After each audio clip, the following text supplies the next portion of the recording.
hidup kami hanya untuk Engkau Tuhan, untuk kami bisa merasakan keajaiban Engkau, betapa kami begitu tersanjung dengan kebaikan Engkau dalam setiap hidup kami. Terima kasih Tuhan, kami bersyukur gak ada satu kata pun yang bisa kami ucapkan selain kami mengucapkan thanks God, thanks God. Terima kasih Tuhan, anugerah Engkau, kasih setia Engkau Tuhan yang selalu menemani di setiap hari-hari kami. Apapun yang kami lakukan semuanya Tuhan, itu berkenan di hadapan Engkau. Kami mau katakan Tuhan, bukan hanya Engkau baik dalam keadaan kami susah, bukan dalam keadaan baik, tapi di setiap musim kehidupan kami mau katakan Engkau baik buat setiap kami. Terima kasih Tuhan, kami memulai OCM event kami, biar Tuhan yang bekerja, Tuhan beracara, Tuhan seberapa pun kami yang ada di sini Tuhan, kami percaya Engkau hadir di tengah-tengah setiap kami merasakan hadirat Engkau, kami merasakan apinya Tuhan mengalir buat setiap kami tempat ini. Terima kasih Tuhan, kami berdoa untuk teman-teman kami atau saudara-saudara kami yang mungkin sedang tidak bisa datang ataupun yang akan segera datang. Kami berdoa Tuhan yang menjaga dan Tuhan sertai dan mendapatkan berkat yang sama seperti yang kami terima. Terima kasih Bapak, kami mulai OCM kami, terpuji nama Engkau, haleluya, amin. Oke, boleh bangkit berdiri, kita mau puji Tuhan.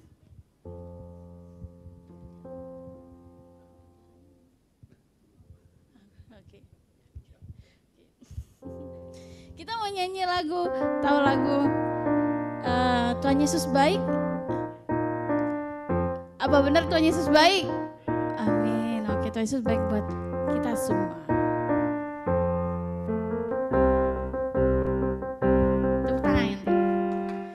Tiada berkesudahan kasih setiamu Tuhan, selalu baru rahmat-Mu bagiku. Hari berganti hari, tetap kulihat kasih-Mu, tak pernah berakhir di hidupku. Tuhan Yesus baik, oh oh oh, sungguh amat baik, oh oh oh, untuk selama-lamanya. Tuhan Yesus baik, Tuhan Yesus baik, oh oh oh, sungguh amat baik, oh oh oh, untuk selama-lamanya. Tuhan Yesus baik. Kita mau lagi dari awal, suaranya kayaknya gak kedengeran ya, apa suara saya kekencangan? Kesudahan kasih setiamu Tuhan, selalu baru rahmat-Mu bagiku.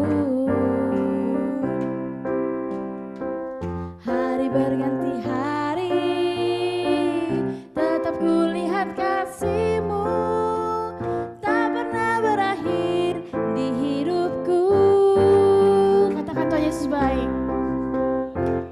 Oh oh oh, sungguh amat baik, oh oh oh, untuk selama-lamanya. Tuhan Yesus baik, Tuhan Yesus baik, oh oh oh, sungguh amat baik, untuk selama-lamanya. Tuhan Yesus baik, Tuhan Yesus baik, sungguh amat baik, untuk selama-lamanya. Tuhan Yesus baik. Katakan sekali lagi, Tuhan Yesus baik, sungguh amat baik, untuk selama-lamanya. Tuhan Yesus baik, dari selama-lamanya sampai selama-lamanya, untuk selama-lamanya.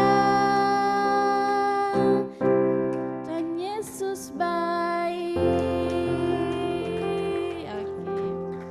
Terima kasih buat rekan-rekan OCM partner yang baru datang. Selamat menikmati. Ada yang mau bagi kesaksian? Ada? Ada? Oke, silakan duduk dulu deh, silakan. Oke, ada yang mau bagi kesaksian? Oh, saya deh ya kalau gitu ya. Oke, saya mau bagi kesaksian. Kenapa saya katakan pas banget temanya, temanya He is so good. Kenapa dibilang He is so good buat saya? Saya ngalamin tahun lalu itu saya mengalami hal yang benar-benar terpuruk buat saya gitu kan. Saya yang sempat sakit gitu kan, dan apa ya? Buat saya tuh kayak, wah, Tuhan, udahlah gitu kan. Udah nih sakitnya tuh benar-benar parah lah. Kalau orang bilang sih bilangnya, kalau orang bilang tuh pendarahan otak, tapi orang bilangnya stroke. Ya emang sih sebenarnya gara-gara saya sendiri sih, sebenarnya gara-gara saya jarang tidur juga, karena saya biasanya nggak pernah tidur malam dan saya tidur sampai larut malam gitu. Dan saya buat, tapi Tuhan katakan nggak sampai di sini. Tuhan mau katakan Tuhan tuh punya masa depan yang cerah buat kamu. Tapi sempat yang apa ya? Mungkin dalam hati, Tuhan masa sih gitu kan? Gue udah kayak begini loh kondisinya gitu kan. Tapi cuma bilang, oke, cuma setiap hari katakan Tuhan baik, katakan Tuhan tuh baik, oke, Tuhan baik banget deh. Jadi nggak ada kata-kata lain selain bilang gue bersyukur untuk setiap apa yang saya alami gitu, bersyukur dengan setiap apa yang saya alami, dan membuat saya itu mungkin buat orang ya udah mungkin saya nggak akan sampai sekarang, sampai saat ini di sini gitu kan. Dan buat saya apa ya, menikmati, benar-benar lagi menikmati dengan Tuhan deh saat ini. Selalu mau katakan Tuhan tuh baik. Susah untuk mengungkapin gimana kalau ngatakan Tuhan baik tuh kayak udah ya baik banget gitu. Dan saya gimana sih kalau gimana ya mengungkapkan tuh udah ya udahlah Tuhan, aku tahu lah Tuhan ngerti lah maksudku gitu kan. Dan semakin kita mengenal Tuhan, semakin pengenalan kita akan Tuhan bukan hanya sekedar mengenal, tapi semakin intim sama Tuhan tuh membuat kita oke Tuhan. Maaf. Jadi saya percaya bahwa Tuhan kasih berkatnya luar biasa, bahkan mengalami kebaikan Tuhan hampir setiap hari, dan setiap hari, bahkan setiap saat, bukan hanya tiap awal bulan mau terima gajian baru Tuhan baik, enggak gitu juga, tapi setiap hari, bahkan dalam hal terpuruk pun, dalam hal yang senang pun saya ngerasain kebaikan Tuhan. Saya berharap teman-teman pun juga, atau teman-teman ASM pun, ASM partner pun juga bisa mengalami hal-hal yang sama seperti apa yang saya alami. Saya percaya kita merasakan kebaikan Tuhan setiap saat, setiap waktu, bahkan setiap detik. Oke, kita mau dengar khotbah, kita mau puji Tuhan, kita mau nyembah Tuhan.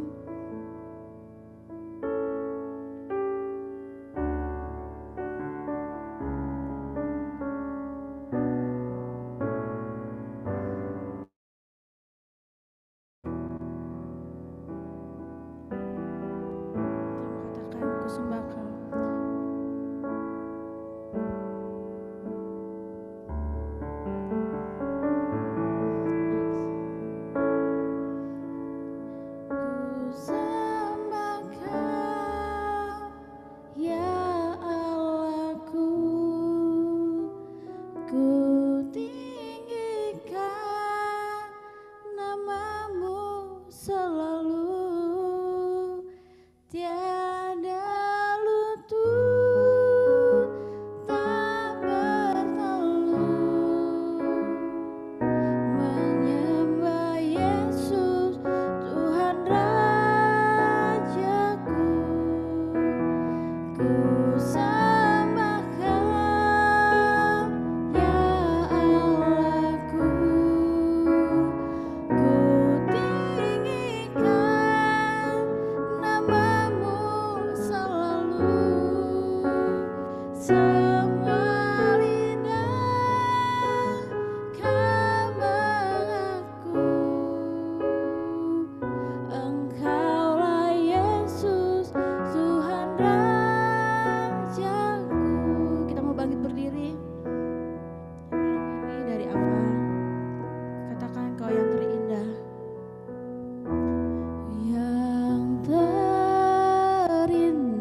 Syukur ya saya punya kesempatan pada hari ini atas invitation dari Bang Sudung, terima kasih.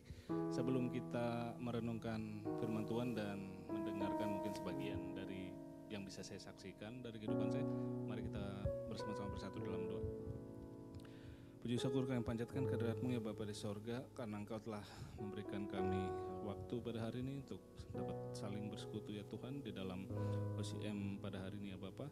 Kau yang sertai dan berkati masing-masing kami, Kau yang perkuat dan memampukan kami dalam kuat kuasa Roh Kudus-Mu, agar kami dapat mempelajari sebagian daripada firman-Mu, dan juga kami dapat saling belajar melalui pengalaman hidup kami satu dengan lain-lainnya, sehingga kami memiliki referensi dan kekuatan untuk menghadapi setiap tantangan dan pergumulan yang telah Engkau izinkan untuk terjadi dalam kehidupan kami, Bapa. Setelah kami, ya Bapa, kami berdoa dalam nama Tuhan Yesus Kristus, Juru Selamat kami, umat manusia yang hidup dalam persekutuan Roh Kudus. Haleluya, amin. Amin. Ya, shalom, abang, kakak, bapak, ibu sekalian. Jadi topik hari ini saya dapat dari OCM ya, dari Office Community Ministry. Ini kayaknya double ini ministerinya. He is good ya, he is good. Ini ada Bapak Pendeta yang ya, saya sangat bersuka cita bisa sharing di dalam kesempatan pada siang hari ini. Topik yang saya kira semua dari kita sudah aware lah ya sebagai believers atau orang percaya. Kalau nanti pada saat saya memaparkan sharing pada hari ini ada campuran-campuran bahasa Inggris, mohon dimaafkan karena keterbatasan waktu saya juga untuk persiapan, jadi campur-campur gitu bahasa Inggris. Ya kiranya dimaafkan karena saya terus terang banyak belajar Alkitab itu dari bahasa Inggris juga gitu. Jadi bukan hanya bahasa Indonesia, bahasa Inggris dari versi-versi Bible NIV, ESV, NRSV, macam-macam. Dan itu saya kira bisa jadi salah satu metode supaya kita bisa membandingkan antar ayat, sehingga kita bisa memahami, oh maksud sebenarnya itu adalah seperti ini. Jadi puji syukur gitu melalui aplikasi mobile kita bisa dipermudah gitu ya untuk mempelajari Alkitab sehingga bisa memahami Tuhan lebih dalam lagi. Bisa next Pak. Ya, saya memulai sharing pada hari ini dengan refleksi masing-masing pribadi. Ini bahasa Inggris, saya tulis dalam bahasa Inggris. Knowing God versus knowing about God. Jadi He is good. Kalau orang yang lihat pada saat menerima invitation dari Bang Sudung nih, He is good. Ya, saya tahu Tuhan baik. Gitu. Siapa yang nggak tahu gitu ya. Dan tapi ada perbedaannya antara knowing God and knowing about God. Knowing He is good sama knowing about Him being good gitu. Jadi ibaratnya kita mengenal Dia atau hanya mengetahui tentang Dia. Kenapa ini important? Karena pada saat Dia hanya berupa knowledge, informasi gitu ya, it creates a different response gitu ya. Jadi kalau kita tahu Tuhan baik, ya sudah, itu siapapun tahu gitulah. Saya kembali ke pekerjaan saya sehari-hari gitu. Tantangan, kehidupan, pergumulan, penderitaan tetap aja terus berjalan gitu ya. Tuhan baik, saya tahu. Kalau saya bilang jahat ya saya takut masuk neraka kan gitu doang. As simple as that, selesai. Udah kita nggak usah lanjutkan diskusi ini kan gitu. Tapi kalau kita mengetahuinya masuk ke level yang lebih tinggi, masuk tataran di dalam perasaan kita, knowing that He's very, very good indeed, itu menghasilkan respon yang jelas berbeda gitu. Komitmen pastinya. Komitmen karena kita tahu Dia adalah telah mengasihi kita, good. God is good. So our response yaitu pasti akan dalam manifestasi kasih. Kita pasti mengasihi Tuhan sebagai respons kita. Bukan karena kemampuan kita, Tuhan memampukan kita untuk mengasihi Dia. Tuhan yang selalu menjadi sumber dari even kasih kita kepadanya gitu, respons kita di dalam iman kita gitu. Boleh dilanjutkan Pak?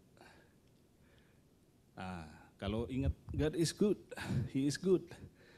Saya selalu teringat dengan ayat yang sangat terkenal ini, kita semua udah paham lah ya. Mungkin bisa kita baca bersama-sama. Mazmur 136 ayat 1-3 yang bahasa Indonesia aja. 1, 2, 3. Bersyukurlah kepada Tuhan sebab Ia baik, bahwasanya untuk selama-lamanya kasih setianya.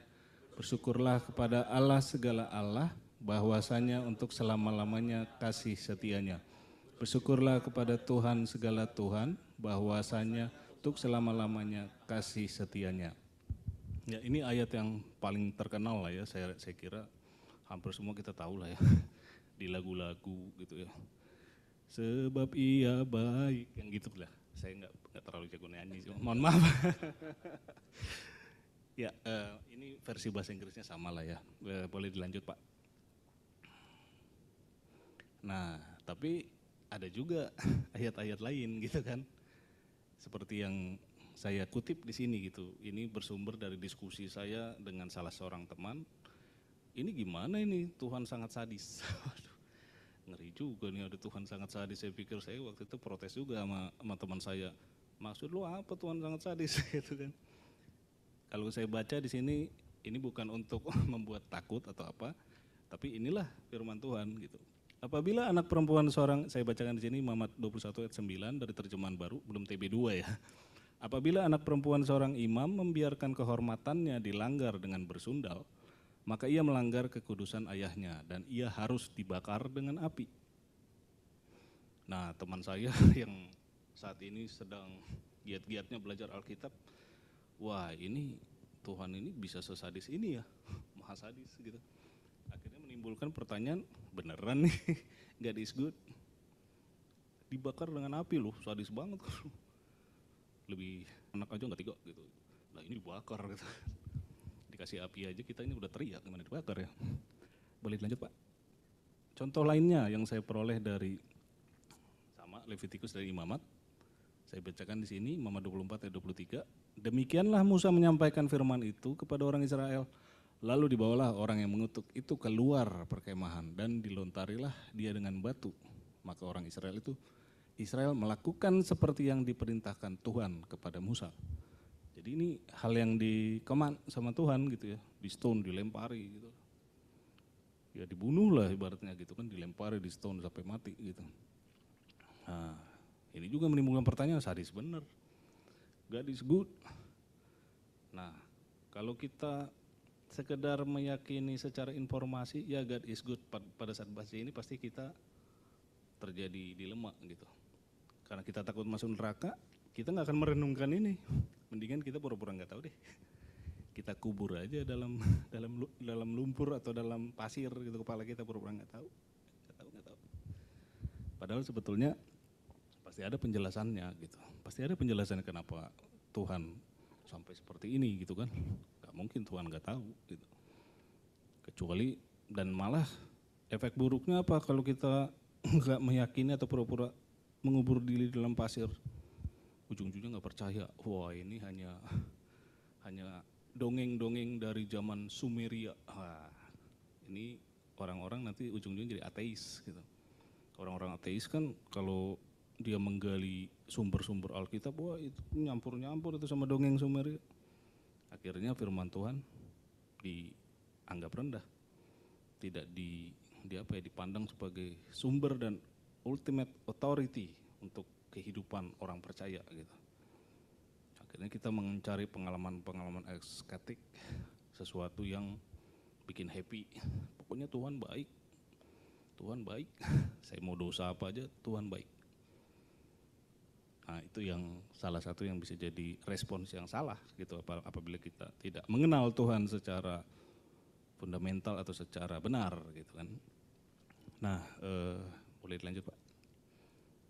Nah ini tadi saya sempat accept doang sih dari Google gitu. Ada 7 aspects of God's holiness. Nah, ini kan juga umum lah kita pelajari atribut dari Tuhan gitu ya.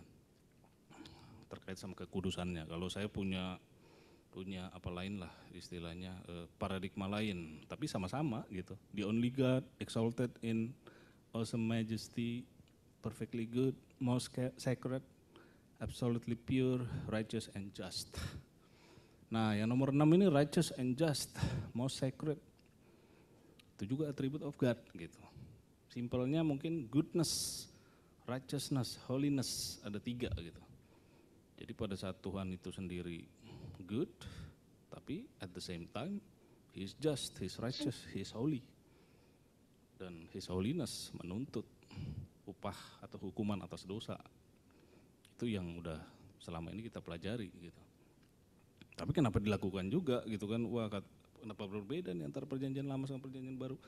Pada saat ada orang katanya perwanita gitu ya, dia diketahui melakukan ya perbuatan terlarang lah gitu kan. Terus dibawa sama orang-orang Farisi. Ini kita harus apain nih gitu kan. Kalau di perjanjian hukum Musa kita harus lempar gitu sampai batu gitu. Nah, akhirnya Tuhan Yesus justru yang pertama kali yang benar-benar sudah melakukan hukum Taurat dengan benar, silakan lempar, itu yang pertama. Semua akhirnya pergi. Dan Tuhan menunjukkan kasih dan murah hatinya. Tapi apakah selesai sampai di situ? Pastinya enggak. Ada pengampunan, ada pernyataan Tuhan sama wanita yang berdosa tersebut untuk dia bisa repent, bertobat dan berubah melakukan perbuatan yang benar di dalam kehidupannya. Boleh dilanjut, Pak? Nah, ini sebenarnya saya ambil sebagai refleksi kita terhadap kebutuhan manusia. God is good. God is good berarti semua kebutuhan saya dipenuhi dong. Jadi kalau saya beribadah, intinya kebutuhan saya akan physiological, safety, love atau belonging, esteem, self-actualization ini harus terpenuhi. Karena ya itulah bukti bahwa saya beribadah kepada Tuhan yang benar, saya memperoleh kesejahteraan dong, kan gitu. Nah, kenapa ini juga penting? Karena orang Kristen itu pada dasarnya hidup harus dengan ketidaknyamanan. Ini mungkin agak apa ya? Kontroversial. Saya bisa katakan kontroversial. Beberapa orang mengatakan, wah ini harus sejahtera dong kalau kita beribadah, kalau kita menyembah Tuhan yang benar harus sejahtera. Tapi di sisi lain itu benar bahwa Tuhan pasti mencukupkan. Dari Matius 6 kita tahu bahwa carilah dahulu kerajaan Allah dan kebenarannya, maka semuanya itu akan ditambahkan kepadamu. Tapi kan bukan berarti kita jadi orang yang sangat kaya raya seperti Bill Gates juga gitu kan. Bukan ya memberikan comfort secara duniawi, bukan itu. Dan discomfort ini dalam arti agar kita selalu kembali kepada Tuhan di dalam segala tantangan atau pergumulan kita. Dan itu pasti diizinkan sama Tuhan. Sebagai contoh, pada akhir ministrinya di dunia, Tuhan Yesus itu apa disampaikan sama para murid? Pergilah kan gitu, jadikanlah semua bangsa muridku, baptislah dan ajarlah. Dan ketahuilah aku menyertai kalian sampai akhir zaman. Itu sebenarnya perintah untuk kita nggak nyaman loh. Menjadikan semua bangsa murid Kristus itu pasti melalui pegabaran Injil. Pegabaran Injil, evangelism, misi. Itu beresiko, misalnya masuk pendalaman beresiko diburu sama orang pedalaman gitu, orang pribumi, disaksang lah gitu ya. Atau abang ini jualan saksang nih, saya suka. Jadi ya itu intermezzo aja. Maksudnya itu beresiko gitu. Jadi kita bisa ditombak, malah saya Munson dan Liman waktu di Tanah Batak. Di tahun berapa sih nggak tahu juga sih Pak. Tapi intinya mereka dimakan lah gitu, history gitu ya. Dimakan, dijadiin makanan lah semua orang Batak. Wah serem banget itu. Yang kedua di negara kita, negara Indonesia, Pancasila, Kristenisasi katanya. Resiko semua, resiko semua. Bisa dibilang kristenisasi, bisa tidak memperoleh kesempatan promosi di kantor, ketahuan, wah ini orang Kristen beneran nih, wah enggak deh. Enggak ada promosi buat orang ini gitu kan. Orang kita minority gitu ya, minoritas. Resiko semua, dibenci, belum dilemparin lagi mungkin nanti gerejanya. Dibunuh, dipersekusi, itu semua perintah Tuhan Yesus sebetulnya kan.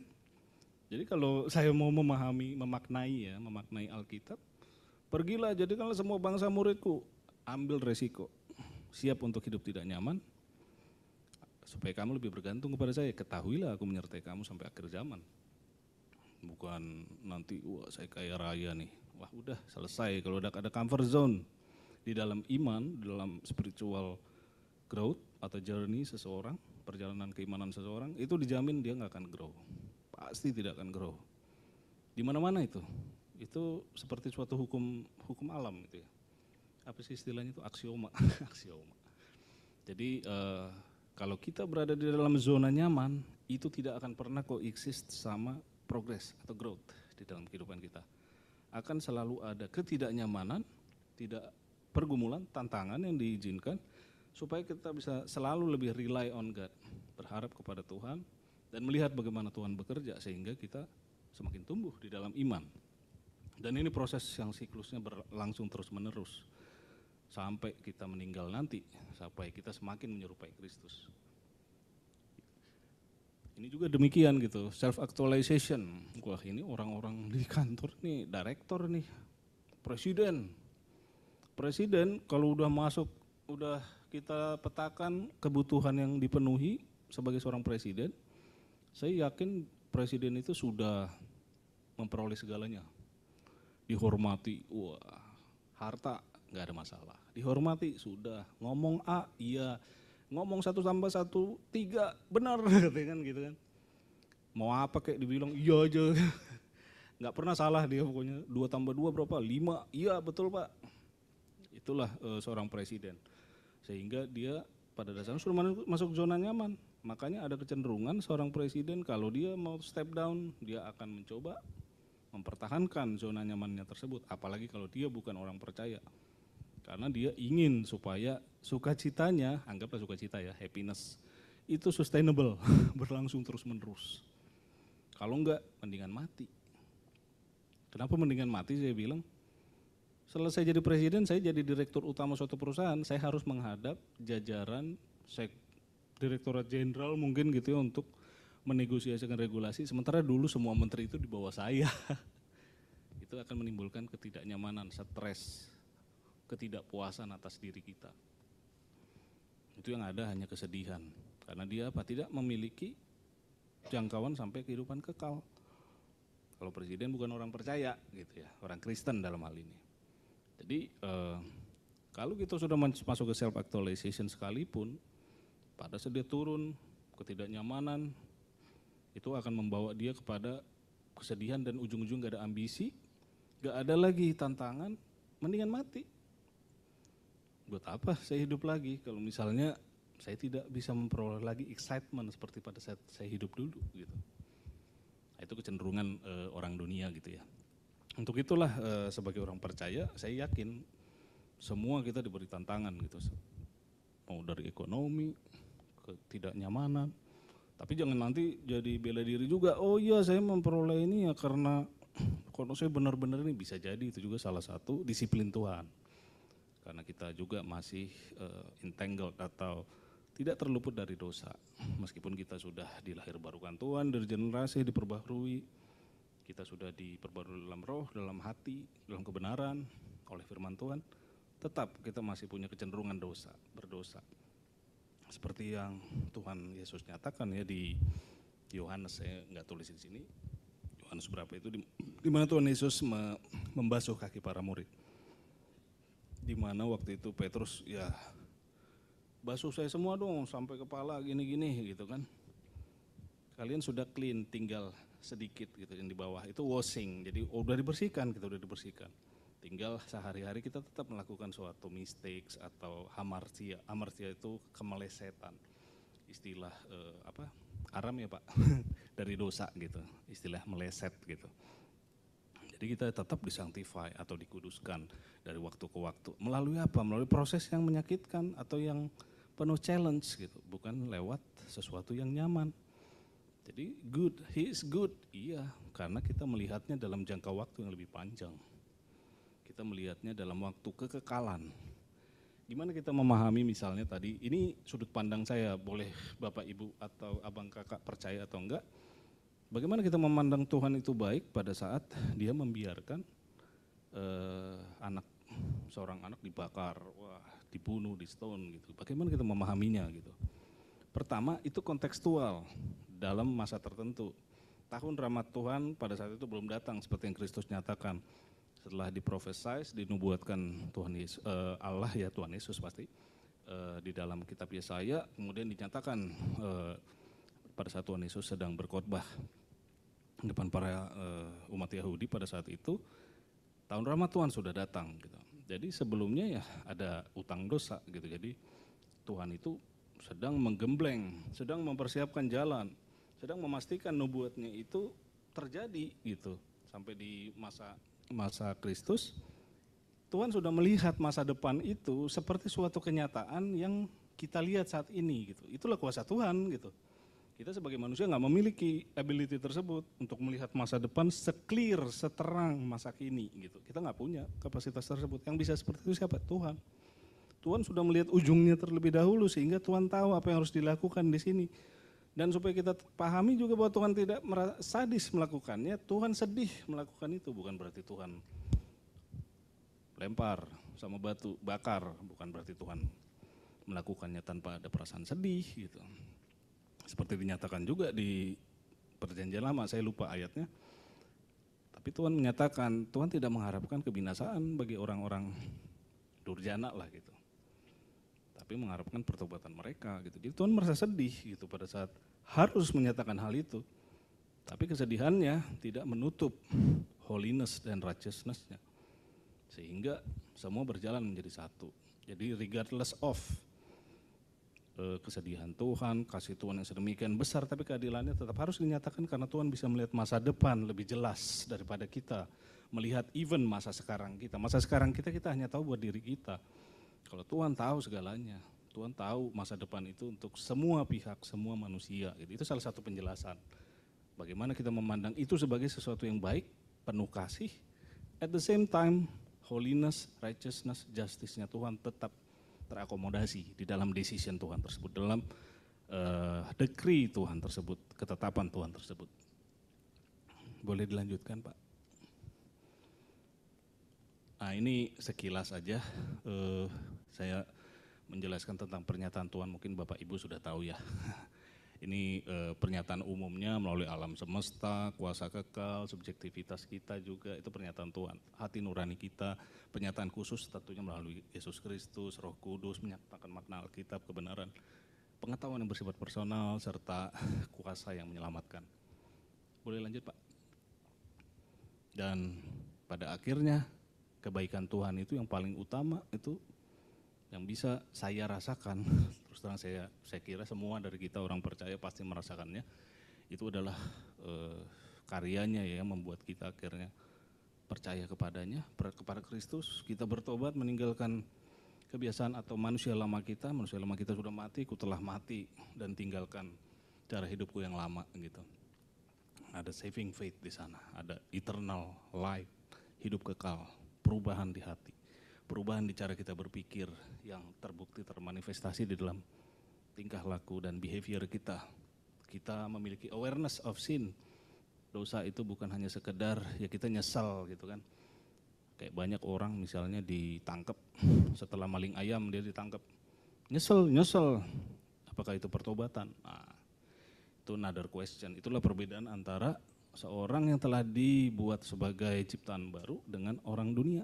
Pada saat orang dunia ditangkap maling ayam, dia pasti bilang saya menyesal. Tapi apakah saya tidak akan melakukannya lagi? Belum tentu.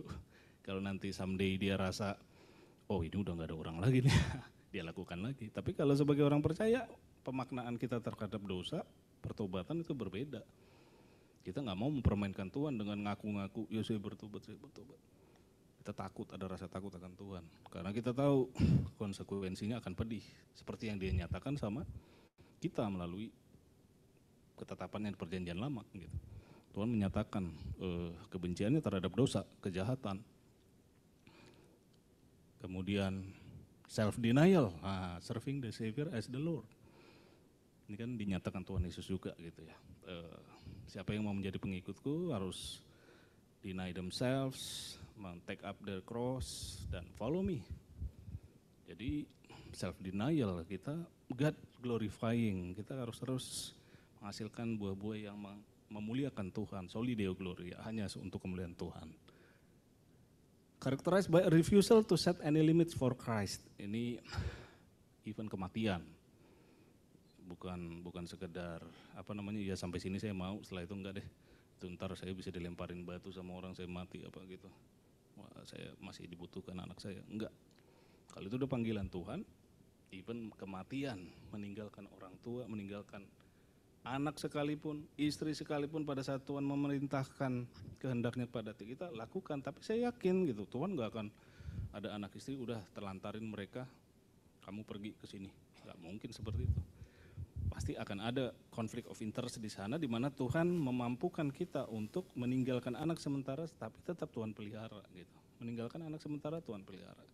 Jadi di dalam pengorbanan tersebut Tuhan tetap bekerja gitu, memastikan semuanya terjadi gitu dengan baik. Kemudian, ini untuk gereja-gereja karismatik kan sangat penting ini gitu, infilling of the Holy Spirit. Wah, kalau istilah dari gereja lain tuh kepenuhan Roh Kudus. Tapi kalau gereja Pentakosta atau karismatik menyebutnya sebagai baptism in or with the Holy Spirit, di mana orang percaya diperlengkapi. Ini juga suatu karunia yang luar biasa gitu. Untuk proses sanktifikasi sebagai seorang percaya itu berlanjut terus-menerus. Ini yang benar-benar suatu hal yang perlu kita refleksikan secara mendalam, sehingga kita tahu benar-benar Tuhan itu baik. Kita know, emang itu rupanya yang Tuhan kerjakan dalam kehidupan kita. Bukan sekedar ya percaya sama saya selesai, udah saya selamat. Orang lain gak perlu selamat, yang penting saya udah selamat. Tapi Tuhan memperlengkapi anak-anaknya, pekerja-pekerjanya, hamba-hambanya, untuk menyaksikan kebesarannya, menyaksikan kuasa Kristus sampai ke ujung dunia, diperlengkapi, dicukupkan, disertai sampai akhir zaman melalui berbagai tantangan untuk maturity dari setiap believer. Boleh lanjut Pak. Dan kita bisa menyatakan God is really good. God is really good. Itu saya ambil mungkin salah satunya dari Ibrani 12 ayat 4 sampai 8. Kita masih bergumul sama dosa. Dalam pergumulan kamu melawan dosa, kamu belum sampai mencucurkan darah, dan sudah lupakah kamu akan nasihat yang berbicara kepada kamu seperti kepada anak-anak? Hai anakku, janganlah anggap enteng didikan Tuhan, dan janganlah putus asa apabila engkau diperingatkannya.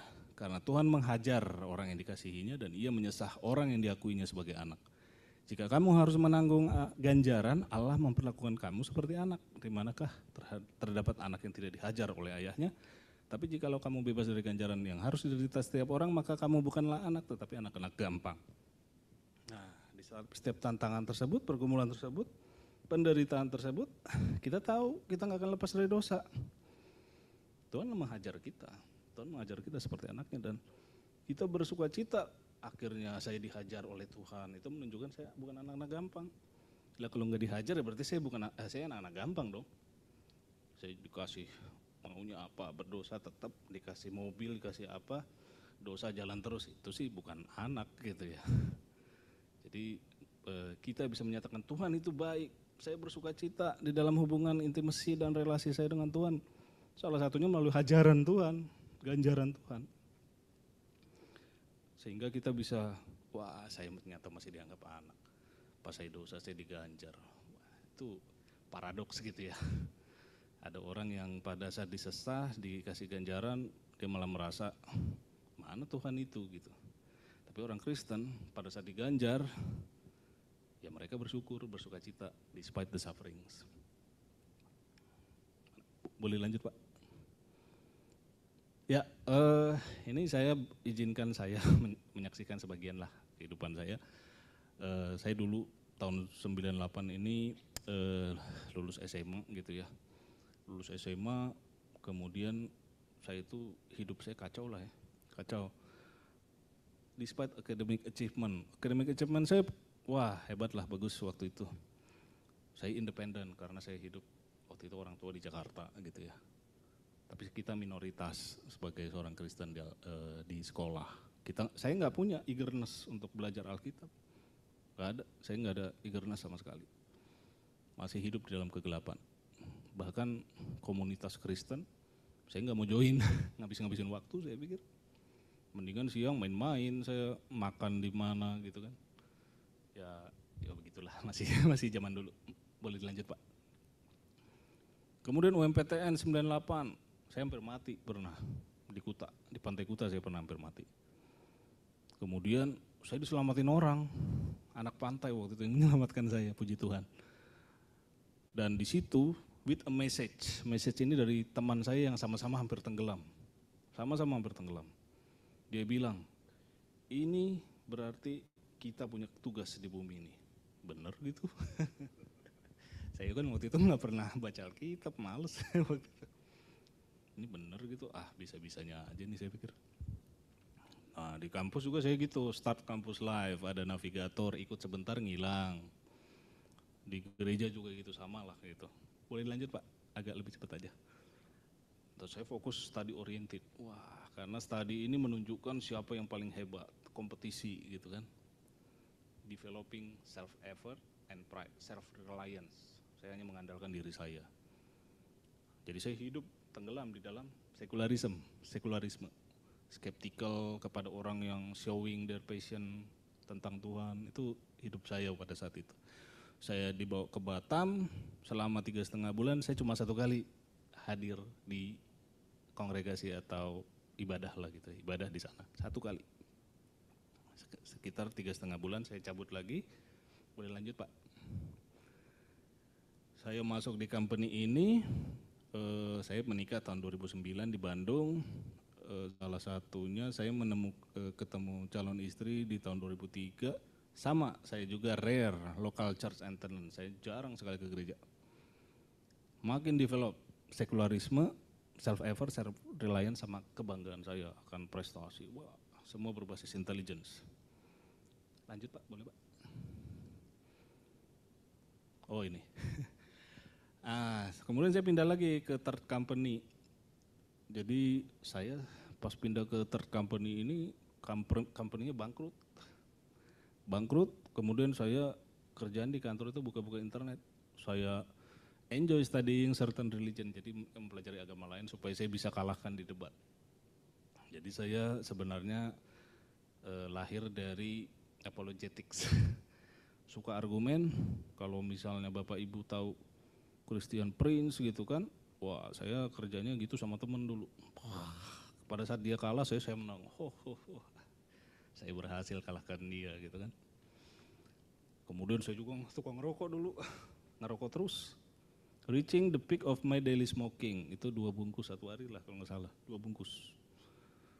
Kemudian pusing karena company bangkrut, saya bukan kembali ke Tuhan, saya bukan mikir Tuhan, saya ngerokok, mencari kepuasan di tempat lain gitu. Supaya jangan saya stres. Puji Tuhan, saya punya keluarga yang mendoakan saya gitu, bukannya saya yang hebat gitu. Saya emang hampir nggak pernah berdoa dulu, hampir nggak pernah berdoa. Doa kalau makan, soalnya saya udah hafal gitu. Skripnya saya udah hafal.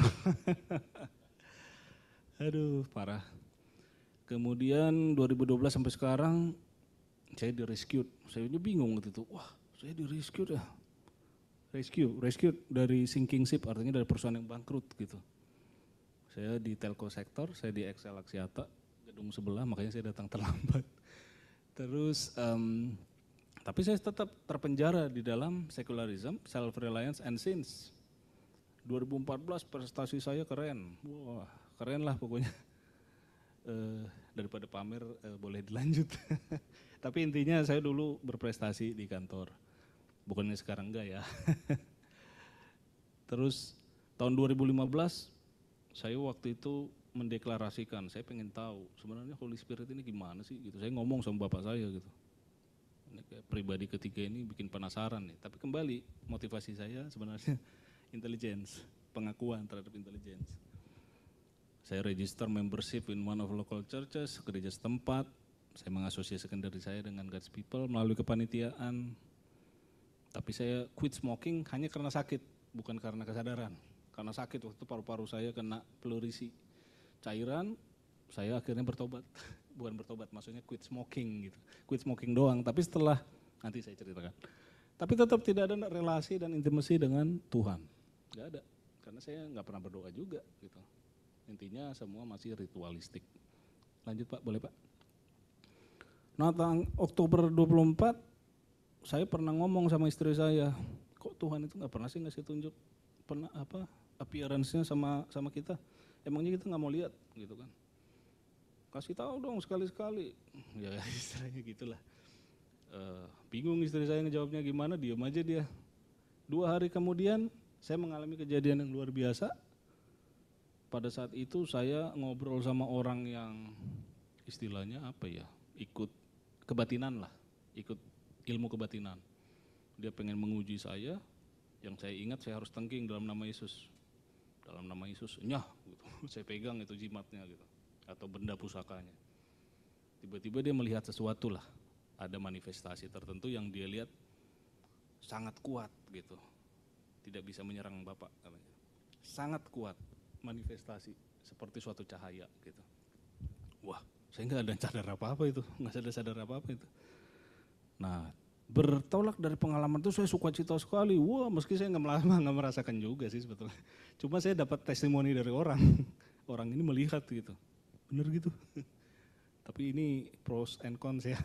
Terserah Bapak mau percaya atau enggak, tapi itulah yang dinyatakan sama salah satu security guards di kompleks saya. Dan orangnya masih ada buat diverifikasi, bener gak sih?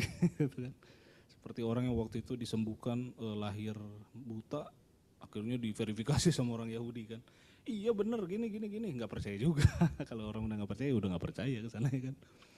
Nah di tahun 2016 ini saya ada konflik directly sama 2 orang atasan. Dua-duanya punya otoritas. Saya nggak terima. Gitu. Wah di sini saya benar-benar udah helpless. Disinilah turning pointnya di mana saya lari langsung. Ya anggaplah itu masih mencari pelarian gitu. Saya lari ke life group di gereja, lari ke persekutuan di BSF Internasional, makanya saya banyak ini bahasa Inggris. Saya ada di BSF Internasional juga. Download aplikasi segala macam, saya bacain tuh Alkitab tuh. Wah happy banget saya. Jadi Alkitab ini memang luar biasa gitu, saya bisa saksikan gitu semua dalam kehidupan saya. Dari saya benar-benar parah setengah hidup, nggak pernah gereja, kerjanya ngerokok. Jadi kalau saya dulu ke gereja tuh bukannya saya ke gereja, saya nganterin anak saya sekolah minggu. Siap nganterin anak sekolah minggu, saya pergi ke tukang bubur ayam biar bisa makan plus ngerokok. Itulah kelakuan saya gitu. Tapi setelah saya dikasih penghajaran satu ini, saya nyerah. Wah ini udah di luar kapasitas saya nih, bisa kena pecat nih, habis nih anak saya, istri saya. Akhirnya saya belum bertobat. Saya nyari Tuhan lah gitu. Tapi tetap ada ingin intelijensia. Dan akhirnya 2017 saya diselamatkan tuh. Saya diselamatkan dari 2 leaders yang berkonflik sama saya, dua-duanya hilang. Saya selamat dari performance appraisal dan berlanjut, boleh Pak? Tanggal 1 saya dapat effectual call, yang saya yakini sebagai effectual call, di mana saya telah di set free from sin. We live by faith, not by sight. And then you will know the truth. And the truth will set you free. Saya terharu. So if the sun sets you free,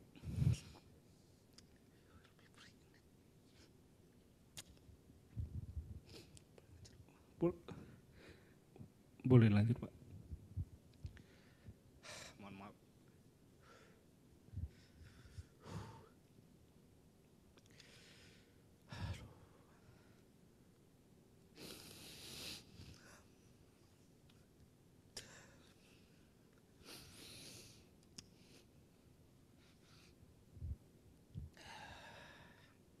Kalau tadi saya udah rehearsal supaya jangan nangis loh. Saya udah rehearsal supaya jangan nangis, nanti gimana caranya nih, nangis lagi. Duh terharu banget saya. Ini kayaknya 100 kali saya ceritain sama orang.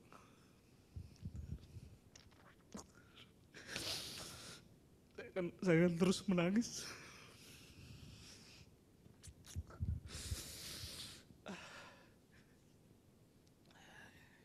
Kita nggak pantas menerima kasih karunia Tuhan. Saya orang berdosa kok. Pada dasarnya saya used to deserve hell, penghakiman kekal, judgment, eternal judgment. Sebenarnya kita deserve-nya untuk itu. Tapi kasih karunia itu Tuhan saja gitu yang sudah memanggil kita gitu. Kita tahu sekarang bahwa Allah turut bekerja dalam segala sesuatu untuk mendatangkan kebaikan bagi mereka yang mengasihi Dia. Dan yaitu bagi mereka yang terpanggil sesuai dengan rencana Allah. Sebab semua orang yang dipilihnya dari semula, mereka juga ditentukannya dari semula untuk menjadi serupa dengan gambaran anaknya, supaya ia dan anaknya itu menjadi yang sulung di antara banyak saudara. Dan itulah predestinasi ya. Predestinasi ini topik yang juga banyak dihindari, tapi it's real gitu. Tuhan yang memanggil kita, tanpa Tuhan memastikan kita terpanggil, kita tidak akan bisa kembali kepadanya, bertobat kepadanya. Dan conclusionnya adalah setelah kita bertobat, He is good indeed. Karena apa? Dia memberikan kita eternal life, Dia memberikan kita Roh Kudus untuk memimpin kita di dalam setiap pergumulan, tantangan, dengan berbasis kepada firman Tuhan. Jadi bukan berbasis kepada imajinasi kita, menyadari mengalami sapaan Tuhan di dalam knowledge dan juga keyakinan dalam perasaan hati kita yang di-enlighten atau di-enabled by the Holy Spirit, sehingga kita bisa meresponnya dengan pertobatan, iman, kasih, ketaatan, obedience, sama pelayanan kita, service, sehingga kita mengalami kedewasaan rohani dan pembaruan rohani, tidak mengandalkan diri sendiri, sehingga kita bisa meresponinya dengan memproklaim God's Gospel ke seluruh penjuru bumi, dengan Tuhan Yesus menyertai kita sampai sepanjang zaman, apapun challenge atau tantangannya, sampai kita dipermuliakannya bersamanya di surga nanti. Amin. Terima kasih Bapak Ibu atas kesempatan pada hari ini.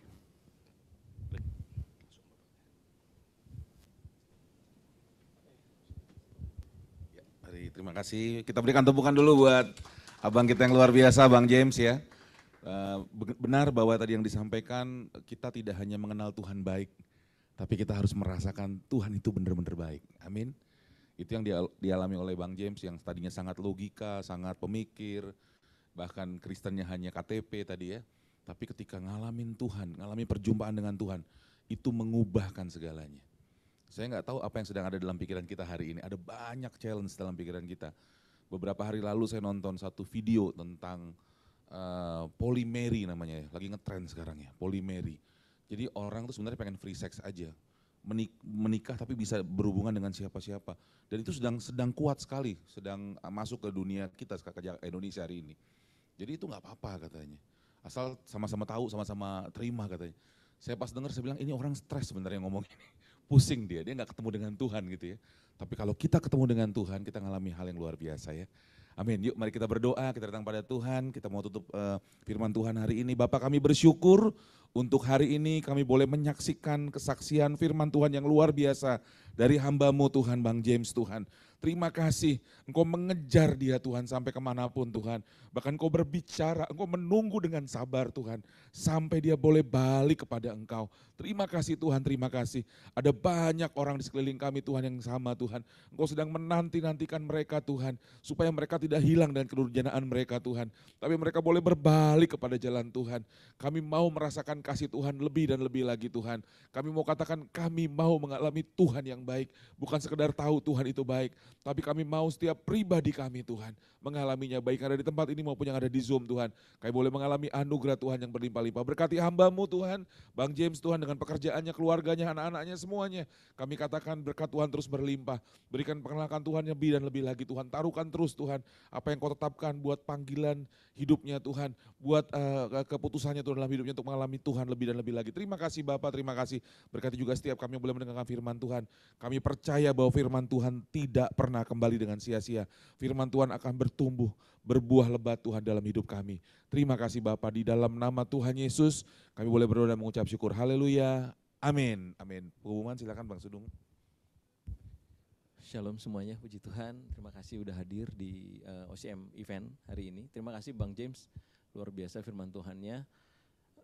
Kelihatan banget ya penyelidik Alkitab gitu ya. Saya dengarnya wow luar biasa ini, kayak belajar STH kita hari ini. Tapi betul bahwa dia menemukan Tuhan dan luar biasa. Saya minta tolong untuk Chris ada untuk persembahan, untuk mendukung pelayanan ini boleh tolong untuk memberikan OCM offering-nya ya, silakan di scan sebentar ya, saya beri waktu 1 menit.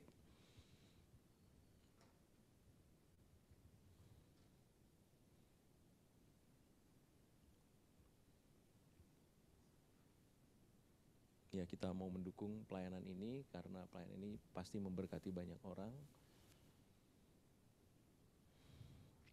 Oke, yang kedua sudah disediakan makanan, boleh nanti datang ya ke sana. Yang masak ini ada ibu-ibu yang memang sedang berbisnis dan enak sekali. Saya sudah coba lontongnya, jadi Bapak Ibu silakan nanti dinikmati. Dan pengumuman ketiga 2 minggu lagi ya, minggu ketiga kita akan ada lagi OCM event di tempat ini. Boleh diajak teman-temannya. Shalom Kamea, sudah lama kita nggak ketemu. Kalau Bang Denny masih sering ketemu ya. Kalau Kadora, Chenli sudah sering ketemu, puji Tuhan. Kak Elia juga, Kak Jessica juga sudah. Tapi pasti makin banyak lagi yang akan hadir di tempat ini. Oke, kita akan tutup. Ada pengumuman lagi? Nggak ada ya? Nggak ada ya, kita akan tutup. Kita akan tutup OCM event ini. Terima kasih Tuhan, kami bersyukur untuk firman Tuhan yang luar biasa. Satu pengenalan akan Tuhan yang kami rasakan Tuhan, bagaimana pengenalan akan Tuhan yang dialami oleh Bang James Tuhan, yang menunjukkan bahwa Tuhan itu baik. Tuhan itu baik bukan sekedar karena kita diberikan berkat, karena kita mengalami pertolongan Tuhan, tetapi ketika kami bertemu dengan Tuhan, kami mendapatkan surga, kami mendapatkan Roh Kudus, itulah tanda bahwa Tuhan itu baik buat setiap kami Tuhan. Roh Kudus itulah yang akan menolong kami di dalam setiap pergumulan yang kami hadapi. Menolong kami, membantu kami, memberikan jalan keluar buat setiap masalah yang kami hadapi. Kami bisa bergantung, kami punya pengharapan. Kami punya satu pribadi di mana kami bisa menggantungkan seluruh harapan kami. Kami tidak perlu takut, kami tidak perlu khawatir. Dunia ini tidak akan menghancurkan kami, Tuhan yang akan mengangkat kami. Di dalam setiap kondisi, masalah, pergumulan, tidak akan pernah menghancurkan kami. Tuhan akan terus membawa kami kepada kemenangan demi kemenangan yang Tuhan sudah janjikan. Karena Roh Kudus sudah ada di dalam kami.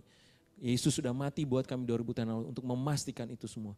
Bahkan ketika kami kalah pun oleh dunia ini, kami akan selalu diterima di surga. Karena Tuhan sudah menjanjikan surga itu buat setiap kami. Terima kasih Bapak, terima kasih Tuhan. Kau Allah yang baik, berkati setiap kami. Biarlah setiap kami boleh mengalami Tuhan setiap hari. Mari kita angkat tangan kami di hadapan Tuhan. Biarlah sinar kemuliaan Tuhan selalu beserta dengan Bapak Ibu semua, dengan rekan-rekan semua. Biarlah damai sejahtera yang melepas segala akal memenuhi hati dan pikiran Bapak Ibu semua, saudara-saudara semua dari sekarang sampai selama-lamanya. Terima kasih Bapak, di dalam nama Yesus kami berdoa, haleluya, amin. Amin, puji Tuhan, berikan kemuliaan buat Tuhan. Oke, silakan dinikmati konsumsinya ya. Kalau mau pesen boleh kepada Ibu.